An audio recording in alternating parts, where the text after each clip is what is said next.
Contests are a fun and exciting part of Toastmasters.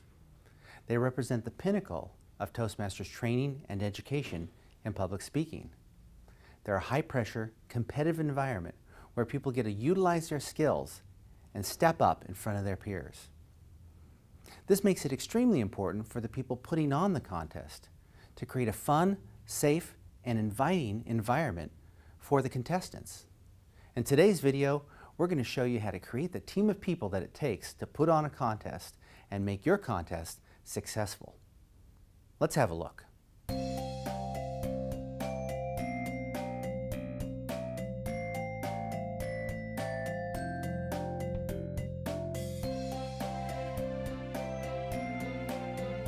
The person who oversees every part of the contest is going right, and to make sure things happen on time. We have all the person in different positions, and if they need help, I will assist, or I will direct them to the people who can assist them. If the audience have questions, mostly they will come to me first, because I'm kind of like the representative of the division. So that sort of things, arranging, kind of like behind the scene, organizing and make sure things go smoothly. It's my role to plan and coordinate the events, decided the agenda, and consider how to make it a very entertaining and yet educational events for everybody in the division. Coordinating with all the contestants and functionaries, in a sense that I have 6 area governors working in the division. So I delegate the job to them for each of them to on each specific task. I choose the chief judge myself, but for different contests, people trying to do different things, and for functionary roles, I let my area governor decide. The contest is always about the contestants, their experience, how they feel about it, and if everything was conducted right, following Toastmaster rule. So I will confirm with chief judge regarding everything happening, and if the final result is submitted to the next level.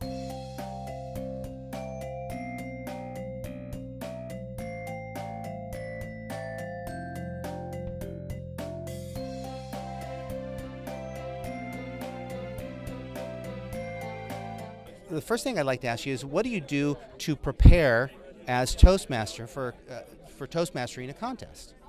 Great question. Today, I'll be serving as Toastmaster.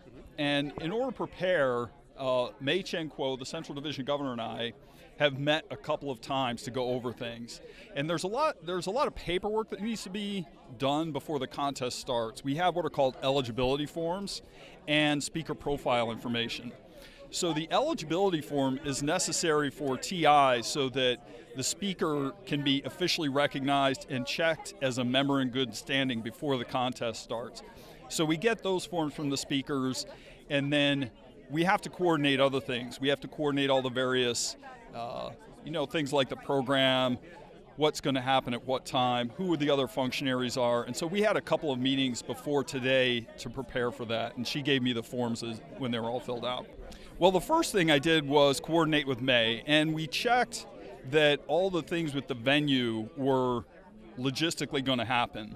You know, the venue's open, the room's open, and then check that we have the various chairs, like our opportunity drawing chair, Jill is here, and then Amar, he's running the food table. We have all those people, we get together, Barbara's the chief judge, and we just coordinate and check in and make sure everything's ready to go. Then we all go about doing the things we need to do for our particular roles. So the next step is to have the speakers briefing. Today's contest is going to start at 9, so we have the speakers briefing at 8:15. But we just cover with the speakers like the speaking area, ask them if they have any props or visual aids they need help with, and then draw for speaking order. Great, and then you have the certificates, right? And those have to be ordered. Is there anything that you do special with the certificates in order to make sure they're handed out to the right people at the right times? Absolutely. So May gave those to me the first thing when I got here. She gave me the certificates of appreciation for the speakers.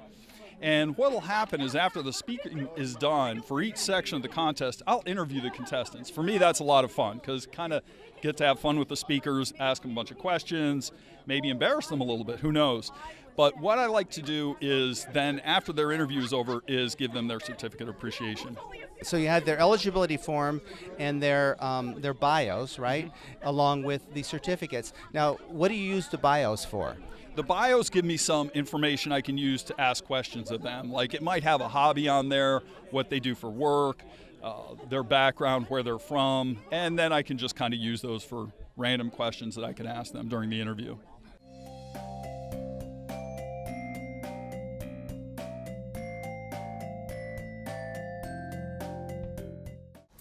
I'm very proud of you.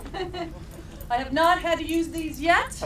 As you all know, I am the new chief in town.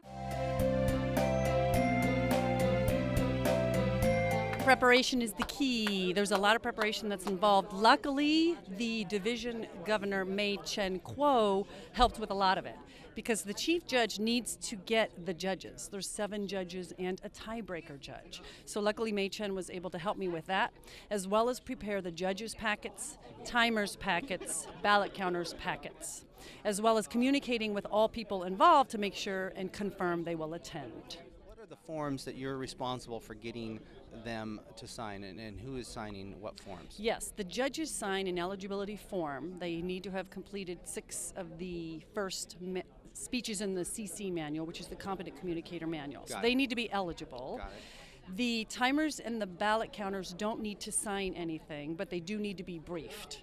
So we brief them on the forms. The timers need to fill out a timer's form, and the ballot counters need to be briefed on what they do when they're counting the ballots. Excellent, excellent. Okay, and of course there's a roll call and make sure everybody's here. Have you experienced anybody not being here? Yes, we've had one judge that didn't show up, but luckily we had an extra sergeant at arms who was able to convert over to a judge and has been eligible.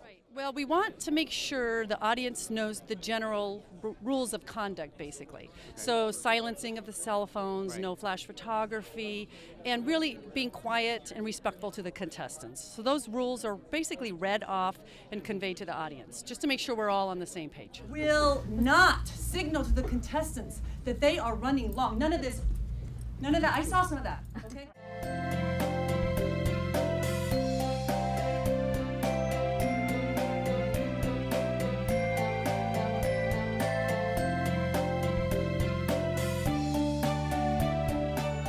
The contest is more important than people have been practicing their speeches and stuff. So I need to be more focused. I have to start the time when they start speaking. So when they first say their first word, I have to just start it. And today we didn't have our traffic lights, so we just had paper. So I just have to hold it up the whole time until I hold up the next one. So I start with green, then yellow, and then red. Is there anything particular about the timing lights where they need to be placed in order to make sure that they're visible? There is. The timing lights should be either in the front of the room or like in the back in the center where the speakers can see them. Okay. Yeah. All right. So real important that the speakers can all see the timing lights and or the cards if you're using cards. In this case, we didn't use timing lights. We used cards to get through it.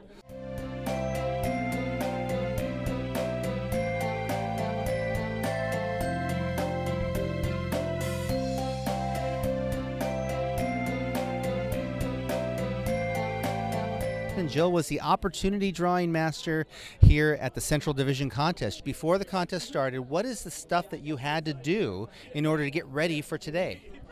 Well, primarily, Bob, there is an email that can be sent to the clubs, to the presidents, the treasurers, and the VPEs, encouraging them. It explains to them what the purpose is of the opportunity drawing, why their participation is important, and the biggest percentage of my time prior to today was spent making sure that those emails got sent to the clubs and then working to elicit some kind of response back, that preferably a positive response, that they were going to be bringing a prize for the opportunity drawing.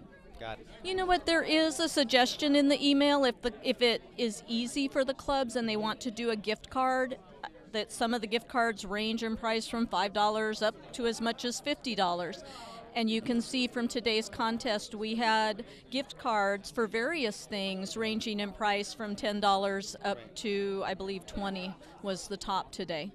What I did before the contest started was to get the gifts that were here along with the paper bags for the tickets and started working with the display area for the prizes.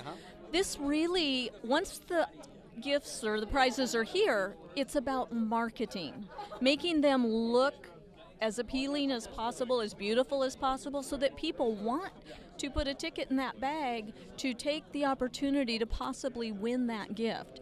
So it's making the entire table and then each item look as nice as possible so that people will want to participate.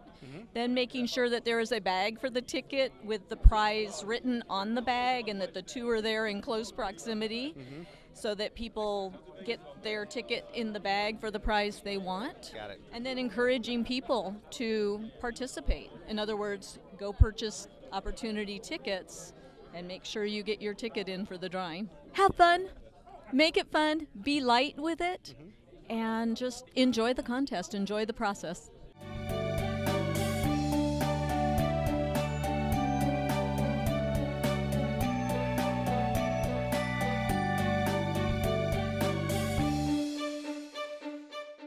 So now you know the team of people it takes to put on a Toastmaster contest. And you know the details of what they need to do in order to create a successful, fun, and inviting contest for your contestants. Some other things you may want to consider are the facility. Where is it going to be located? And is it big enough to hold the people you expect to be there? The food and refreshments. Are you going to serve food or refreshments there? If so, you may want to have somebody in charge of that in order to take some pressure off you as the contest chair.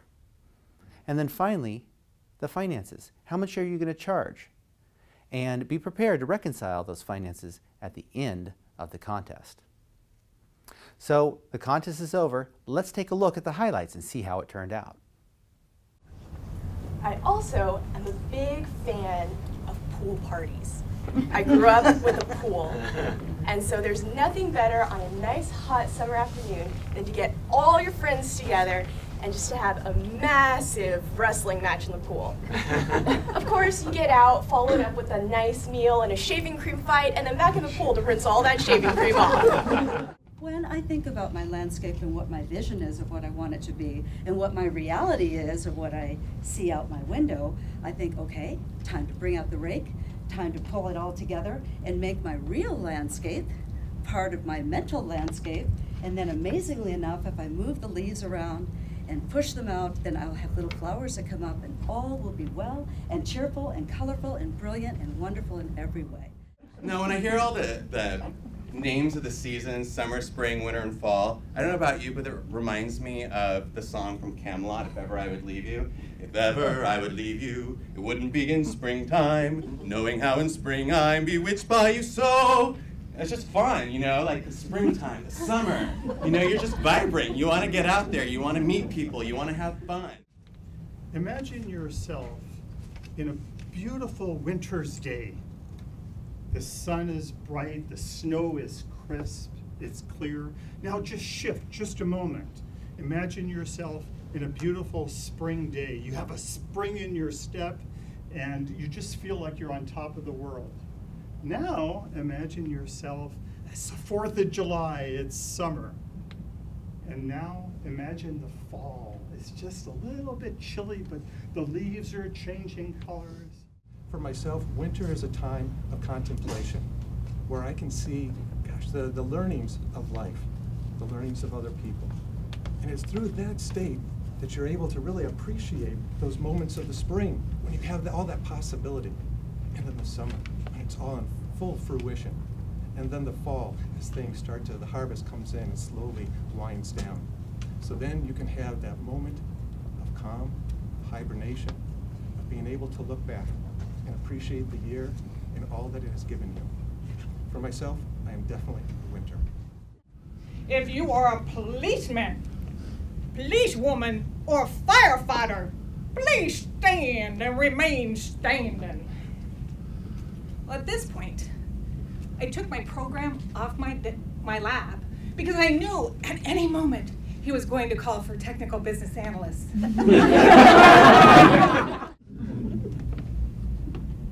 I experienced numerous difficulties relating to other people. I also tend to have a high-pitched, whiny, and nasal voice. It was through Toastmasters that I found the confidence, the resources, and a personal coach to help me deal with all of those challenges. Dano, quick, grab the camera and the headphones. I want you on stage in front of the drummer. Now listen, son, I have 2 rules. Number 1, keep the camera on the drummer. And number 2, keep away from the producer, Big Ed. Got it?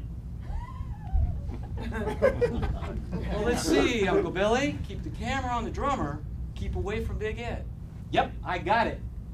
Well, half an hour later, the band fired up and the crowd went wild. And following Uncle Billy's #1 rule, I kept my camera firmly fixed on the drummer. Funny thing, the drummer kept snarling at me underneath his disguised hat, sunglasses, and beard. I thought, I don't know, maybe he's camera shy. But suddenly, he flashed a wide smile, and with his drumstick, he motioned for me to turn my camera to the edge of the stage. There, I saw an attractive and enthusiastic woman lifting her top, bearing it all for the world to see. Immediately, I heard Uncle Billy in my headphones. Dano, that's not the drummer.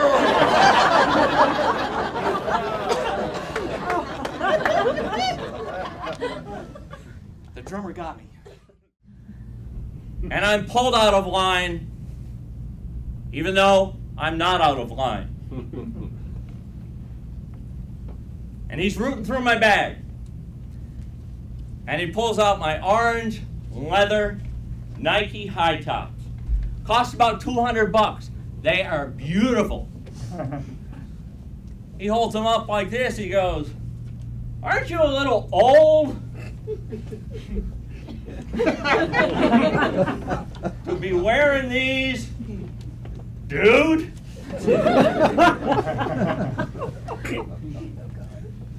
"Aren't you a little young to have abandoned your dreams?"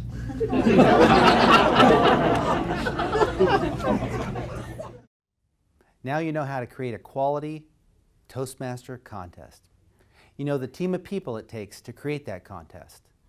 We talked about the facility, the food, and the finances. For more information on contests, go to Toastmasters.org and do a search under contests.